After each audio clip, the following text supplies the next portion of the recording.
মেধা তালিকার দিন শেষ, মুক্তিযোদ্ধার কোঠারি বাংলাদেশ। আদমশুমারি অনুযায়ী দেশে মোট জনসংখ্যা 16,51,58,616 জন। মুক্তিযোদ্ধা 2 লাখ, কোটা হইল 30%। আর প্রতিবন্ধী 20,16,000, আর কোটা হইল 2%। আর উপজাতি 15,86,000, কোটা হইল 5%। নারীর কোটা 10%, জেলা কোটা হইল 10%। তো মোট কোটা যদি 56% হয়, তা 97.37% মানুষের জন্য কোটা কি 44%? আর মাত্র 2.63% মানুষের জন্য কোটা কি 56%? বাংলাদেশের মতো আর কোনো দেশের চাকরির বাজার এত কোটা সিস্টেম আছে আমার জানার নাই। যে দেশের মেধা তালিকায় অবমূল্যায়ন করা হয়, সে দেশে মেধা তালিকায় কেনই থাকবে? আমার মতো মনে হয় পড়াশোনা করাটাই আমার একটা বড় ভুল। আমার মতে যাদের কোটা নাই তাদের তো এখনই পড়াশোনা ছেড়ে দেওয়া উচিত। আমার পরিবার ও সমাজ তো কোটা সিস্টেম বুঝে না। আমি কি জবাব দেব আমার পরিবার যারা আমার পেছনে তাদের জীবনটাই ইনভেস্ট করে দিয়েছে? কি জবাব দেবো আমার সমাজে যারা আমাদের মেধা তালিকা বলে জানেন? কি জবাব দেবো আমার আত্মীয় স্বজন পরিচয়দের কাছ থেকে? আমি কি চাকরি পাবো না? কি জবাব দেবো বন্ধু বান্ধবের কাছে যারা আমার মতো মানুষের নিয়ে হাজারো স্বপ্ন দেখে? যতটুকু কোটার বাহিরে রেখেছে সেটুকু মামা চাচা কালু দিয়ে পূরণ করে রেখেছে। দোষটা আসলে আপনাদের না, দোষটা আমার বাপ দাদাদের। তারা কেন মুক্তিযুদ্ধে যায়নি, আর গেলেও না কেন সেটা প্রমাণ করতে পারিনি।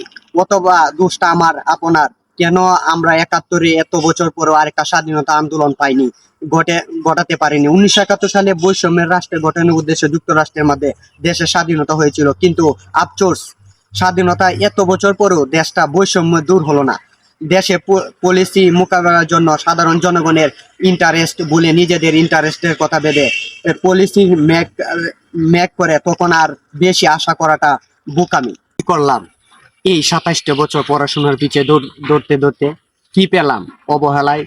আর সবচেয়ে বড় কথা হলো আমাদের যে এই পড়াশোনায় মানে কি করব পড়াশোনা দিয়ে? এত কোটাই যদি থাকে।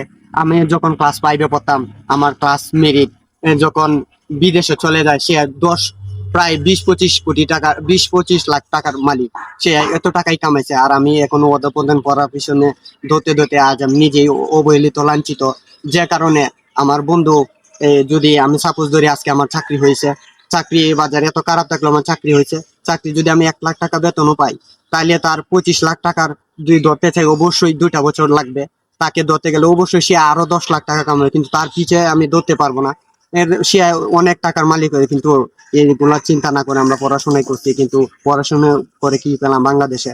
এই অবহেলিত লাঞ্ছিত পড়াশোনা করে আমরা যে বাপ মারে খুশি করব তাও না। কিন্তু আমার একটা মনের মধ্যে কষ্ট, এই যে দেখেন, এই যে বাংলাদেশ যদি এভাবে পড়াশোনার দিকে চাকরি বাজার পিছিয়ে থাকে, তাহলে অবশ্যই দেশটা পিছনে পড়ে যাবে, যে কারণে উন্নয়ন হবে না আমার ধারণা।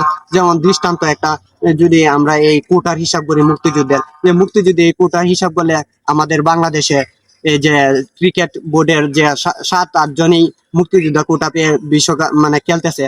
আগে আমি দেখতাম আরো 10-15 বছর আগে বিশ্বকাপে ফাইনালে অবশ্যই যেতে পারতো। আর এখন অবস্থা একদমই খারাপ, কারণ যারা ভালো ভালো প্লেয়ার তাদেরকে স্টকে রাখছে, তাদেরকে খেলার জন্য সুযোগ দেওয়া হয়েছে না। প্রত্যেকটা রাজনীতি ঢুকে গেছে এই বাংলাদেশে, যে কারণে আমাদের পিছিয়ে আছি।